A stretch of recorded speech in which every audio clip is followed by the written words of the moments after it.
अस्सलाम वालेकुम। आज हमारा चैप्टर नंबर है 11 10th क्लास का and it is all about the sound. ठीक है, साउंड से हमें पता चलता है कि हम आवाज़ की बात कर रहे हैं। ठीक है, तो आवाज़ हमारी क्या होती है, जो हम बोल रहे होते हैं या कोई भी चीज़ की आप आवाज़ सुनते हैं तो आप फ़ौरन क्या कहते हैं कि वो चीज़ नॉइज़ क्रिएट कर रही है, ये वो चीज़ साउंड क्रिएट कर रही है। ठीक है, तो इस चैप्टर में हम यही सब कुछ पढ़ेंगे कि किस तरह से साउंड प्रोड्यूस की जा सकती है और जो साउंड हम प्रोड्यूस करवाते हैं उसके क्या क्या कैरेक्टरिस्टिक्स हो सकते हैं, उसकी क्या खसूसियात हो सकती हैं। एंड देन हमारे पास डिफरेंट टॉपिक्स आएंगे जिनको हम फर्स्टली डिस्कस कर लेते हैं। ठीक है, सो हमारा जो फर्स्ट टॉपिक होगा वो होगा ऑल अबाउट साउंड, कि साउंड क्या है, किस तरह प्रोड्यूस करवाई जा सकती है, किस इसकी नेचर क्या है, यानी ये एक लॉन्गिट्यूडनल वेव है, ये ट्रांसवर्स वेव है, क्या कौन सी वेव्स हैं। ठीक है, सेकंड हमारा टॉपिक होगा characteristics of sound, characteristics of sound यानी जो हम साउंड प्रोड्यूस करवानी है उसकी क्या क्या खसूसियात हैं। कि हम कहते हैं कि समटाइम हमारी आवाज़ बहुत ऊंची थी, लाउडनेस। ठीक है, लाउडनेस का वर्ड आ जाता है, तो ये लाउडनेस जो है वो बेसिकली साउंड का एक कैरेक्टरिस्टिक है, उसकी खसूसियात है। ठीक है, फिर हम कहते हैं कुछ हमें आवाज़ें बहुत चुभने वाली लगती हैं, ठीक है, कुछ हमें बहुत भारी लगती हैं, तो ये भी साउंड के कैरेक्टरिस्टिक हैं, खसूसियात है कि साउंड की पिच क्या है। ठीक है, उसको बेसिकली पिच का नेम दिया जाता है।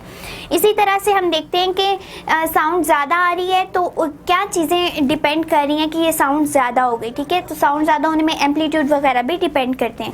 तो इस तमाम चीज़ें जो कैरेक्टरिस्टिक को डिस्क्राइब करेंगे साउंड की, उनको हम under the topic characteristic of sound study करेंगे। ठीक है, हमारा नेक्स्ट टॉपिक होगा 11.3 and it is reflection of sound.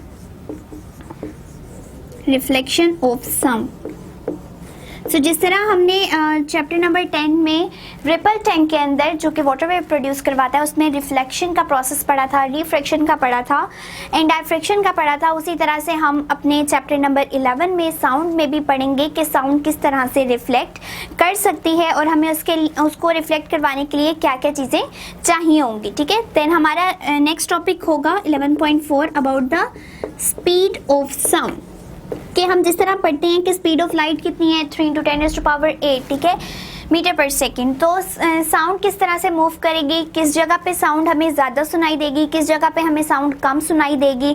तो वो साउंड जो ज़्यादा सुनाई दे रही होती है या कम सुनाई दे रही होती है वो बेसिकली स्पीड पे भी डिपेंड कर रही होती है कि जो हमारी साउंड है उसकी कितनी स्पीड है, वो ज़्यादा तेज़ी से मूव कर रही है, वो आहिस्ते आहिस्ते मूव कर रही है।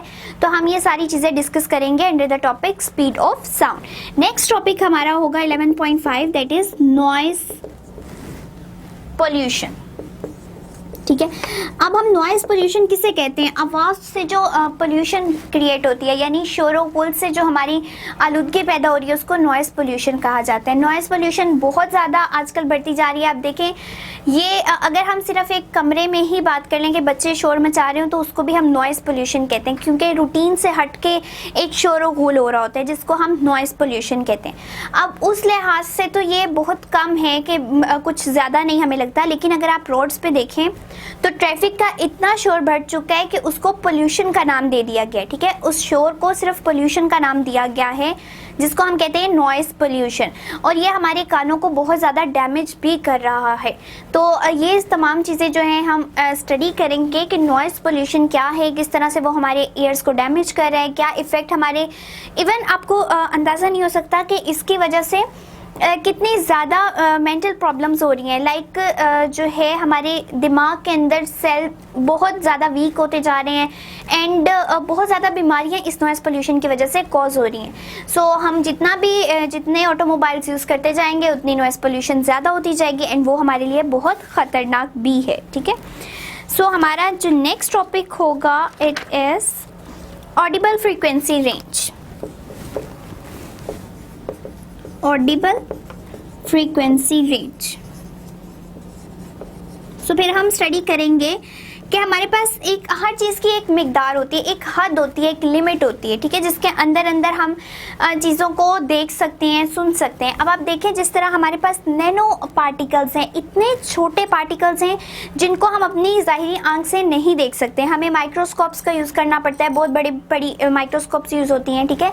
बैक्टीरियाज वगैरह, जर्म्स वगैरह वो बहुत छोटे होते हैं, तो उनको देखना हमारे लिए मुश्किल होता है क्योंकि ह्यूमन आई की रेंज जो है वो एक स्पेसिफिक है, ठीक है। इसी तरह से हम कुछ आवाज़ों को सुन सकते हैं और कुछ आवाज़ों को नहीं सुन सकते। लाइक अगर जो चूंटी है या कोई भी बर्ड चूंटी ही ले लें, तो वो जो बोल रही होगी, जाहिर बात है उसकी भी कोई ना कोई साउंड होती है, लेकिन हम उसको सुन नहीं सकते, ठीक है, तो क्योंकि वो हमारी फ्रीक्वेंसी रेंज में लाई नहीं करती। इसी तरह से अगर आप देखें कि ह्यूमन ईयर जो हैं वो कुछ हद तक आवाज़ें सुन सकते हैं, उसके बाद नहीं सुन सकते। लाइक अगर हमारे जो सन पे इतने ज़्यादा ब्लास्ट हो रहे हैं, सन के ऊपर ऑल द टाइम रिएक्शन चलते रहते हैं, एंड उन रिएक्शन के अकॉर्डिंगली ब्लास्ट भी होते हैं, जिस तरह डिफरेंट कंट्रीज़ में ब्लास्ट हो जाते हैं, बम ब्लास्ट, उसी तरह से वहाँ जब रिएक्शन होते हैं तो बहुत सारी आवाज़ें प्रोड्यूस होती हैं, ठीक है। उन आवाज़ों को हम नहीं सुन सकते, हमारे कान डैमेज हो सकते हैं। तो यानी कि हमारी एक रेंज है जिसके अंदर अंदर जो आवाज़ें लाई करेंगी हम सिर्फ उन्हीं को सुन सकते हैं, उससे कम वालों को हम सुन नहीं सकते, एंड उससे ज़्यादा वालों को अगर हम सुनेंगे तो हमारे ईयर डैमेज हो जाएंगे, ठीक है। तो हम उस चीज़ को डीपली डिस्कस करेंगे under the topic Audible frequency range. हमारा लास्ट टॉपिक होगा इस चैप्टर का अल्ट्रासाउंड। अल्ट्रासाउंड जो है वो बेसिकली हमारी इसी तरह से बताती है कि जो रेंज है वो कहाँ पे लाई करेगी एंड उसके फर्दर क्या क्या यूजेस हो सकते हैं, ठीक है। अल्ट्रासाउंड को हम डिफरेंट पर्पसेस के लिए यूज़ करते हैं। सो ये हमारे तमाम टॉपिक होंगे चैप्टर नंबर 11 के, जो कि 10th क्लास का है, ठीक है। सो हम अपना जो टॉपिक स्टार्ट करते हैं from the very first topic, sound से स्टार्ट करते हैं हम चैप्टर। एंड साउंड क्या होती है? साउंड बेसिकली एक आवाज़ है, ठीक है। आवाज़ को हम साउंड कह रहे हैं। अब जिस तरह से बाकी वेव मूव करती हैं उसी तरह से हमारी साउंड वेव भी मूव करती हैं एक जगह से दूसरी जगह तक, ठीक है। अगर ये मूव ना करें तो इट मीन्स हम सुन ही नहीं सकते कि आवाज़ कोई बोल रहा है, कोई नहीं बोल रहा, ठीक है। जो हमारे बहरे वगैरह होते हैं उनको क्या होता है कि बेसिकली साउंड नहीं सुनाई दे रही होती, तो इसका मतलब है उनके ईयर डैमेज थे। इसी तरह अगर हम नहीं सुन पा रहे तो वहाँ पे या तो साउंड प्रोड्यूस नहीं हो रही या हमारे अंदर ही कोई डिफेक्ट है।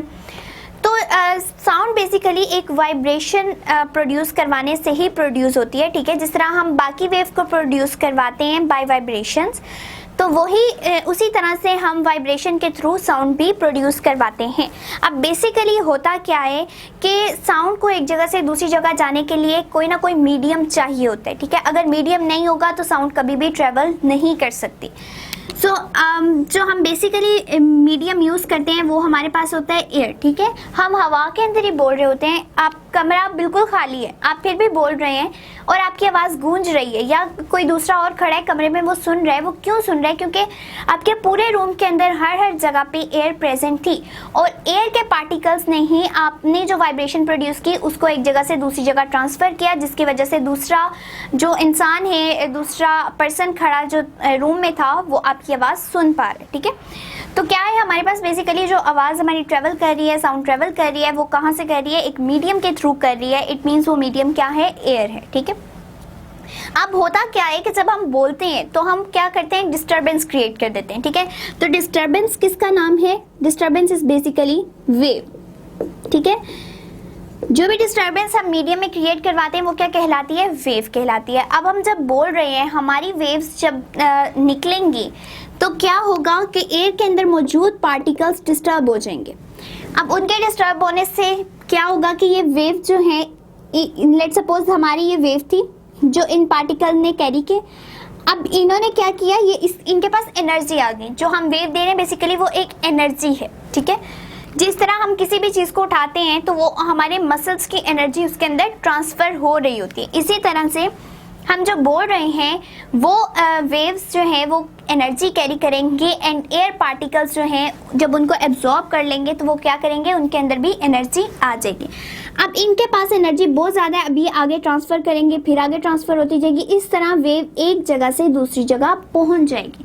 यानी वेव हमारी साउंड भी तभी प्रोड्यूस होती है जब एक वाइब्रेशन हो, ठीक है, एंड मीडियम कोई ना कोई प्रेजेंट हो। सो साउंड में सबसे पहले हमें क्या चीज़ें चाहिए, एक तो मीडियम चाहिए ताकि हमारी आवाज़ एक जगह से दूसरी जगह जा सके। सेकेंडली हमें एक वाइब्रेटिंग बॉडी या वाइब्रेशन को प्रोड्यूस करवाना पड़ेगा, ठीक है।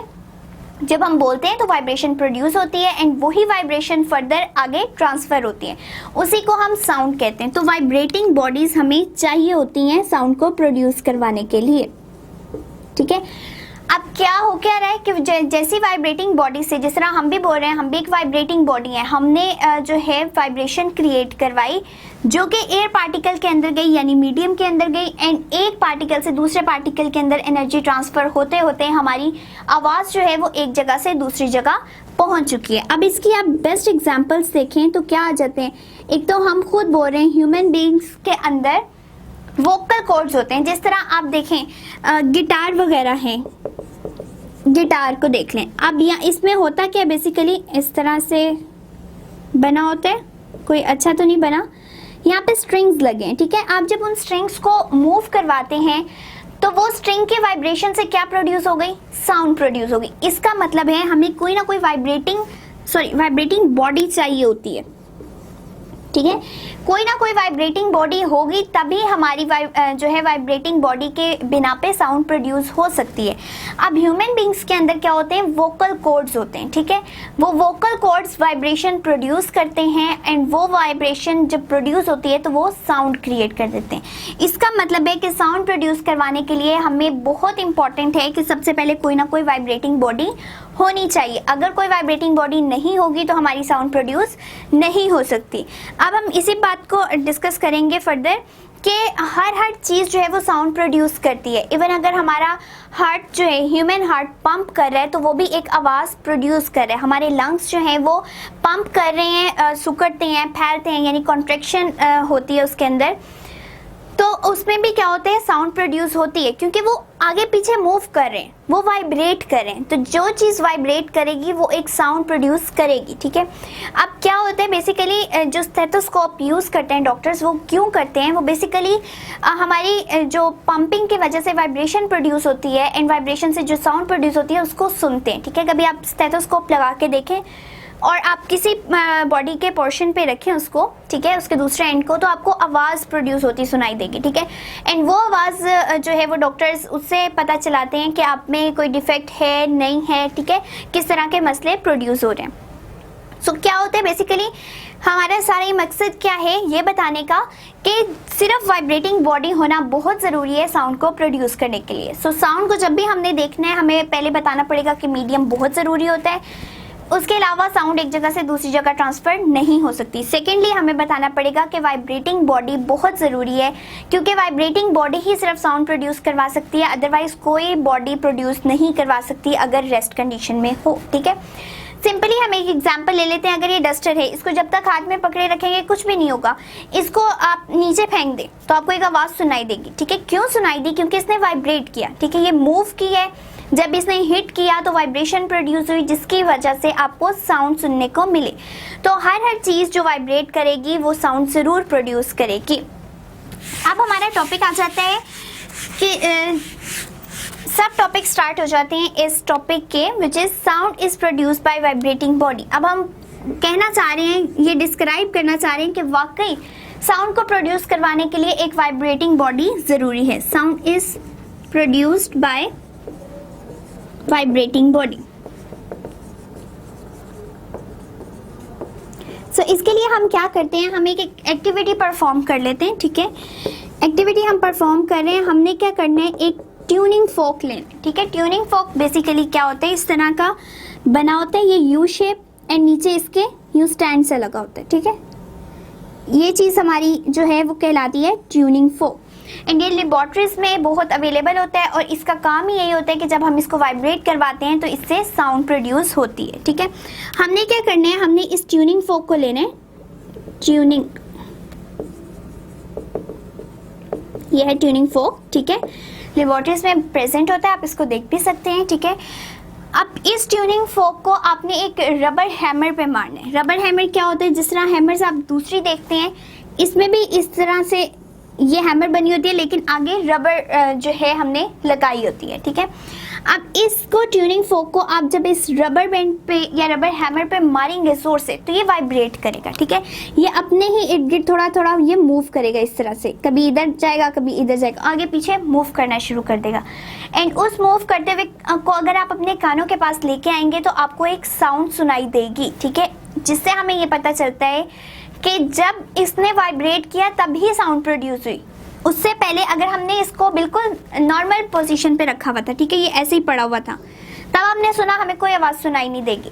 लेकिन जैसे ही हम किसी चीज़ पे इसको मार के इसको वाइब्रेट करवाएंगे तभी हमें आवाज़ जो है वो सुनाई देगी। सो हमारे जो ट्यूनिंग फोक है अब वो वाइब्रेट कर रहे हैं, जिसकी वजह से साउंड प्रोड्यूस हो रही है, ठीक है। अब हम अगर इसकी वाइब्रेशन से किसी और चीज़ को वाइब्रेट करवाना चाह रहे हैं तो वो भी हम कर सकते हैं। किस तरह से, एक सिंपल पेंडुलम लें, ठीक है। अब हमने क्या किया, इस वाइब्रेटिंग ट्यूनिंग फोक को, जिसको हम पहले हमने बिल्कुल स्टेबल पोजीशन पे था, हमने उसको हैमर पे मार के वाइब्रेट करवा दिया, ठीक है। अब वाइब्रेट करते हुए ट्यूनिंग फोक को हमने लाके ये जो पेंडुलम का मैस है उसके ऊपर स्ट्राइक करवा दिया, ठीक है। अब क्या होगा कि जब ये चूंकि वाइब्रेट कर रहे हैं, ठीक है, इसकी वजह से ये मैस भी जो है वो वाइब्रेट करना शुरू कर देगा। इसका मतलब है कि वाकई हमें समटाइम ऐसा होता है कि वो जो है ट्यूनिंग फोक, इसके प्रॉन्ग्स, इनको प्रॉन्ग्स कहा जाता है, ठीक है। ये प्रॉन्ग्स जो है वो मतलब के आर्म्स, ठीक है, इसके ट्यूनिंग फोक के ये जो आर्म्स हैं वो मूव करते हुए इतने नहीं भी दिखाई दे रहे होते, ठीक है। तो अगर हम ये देखना चाहते हैं कि वाकई क्या ये वाइब्रेट कर रहे हैं, तो हम क्या करते हैं, उसके लिए भी एक एक्सपेरिमेंट परफॉर्म कर लेते हैं कि हमने सिंपल पेंडुलम लिया, उसके मैस पे जाके ट्यूनिंग फोक को रख दिया, ठीक है। तो अगर ट्यूनिंग फोक वाइब्रेट कर रहा होगा तो ये जो मैस है वो भी वाइब्रेट करना शुरू कर देगा, जो हमें नजर आएगा, ठीक है, क्योंकि मैस थोड़ा आगे पीछे मूव करेगा तो पता चलेगा कि वाकई जो ट्यूनिंग फोक है वो वाइब्रेट कर रहा था, ठीक है। एंड उसकी वाइब्रेशन अगर हम सुनना चाहते हैं तो बिल्कुल कानों के पास लेके आएंगे, इवन तब भी हमें एक साउंड प्रोड्यूस होती हुई सुनाई देगी, जिससे ये बात जाहिर होगी कि साउंड जो है वो प्रोड्यूस करवाई जा सकती है only by the vibrating body. वो तमाम बॉडीज जो वाइब्रेट करेंगी वो साउंड प्रोड्यूस करेंगी, अदरवाइज अगर कोई बॉडी रेस्ट पे है, वाइब्रेट नहीं करी, तो वो साउंड प्रोड्यूस नहीं करेगी।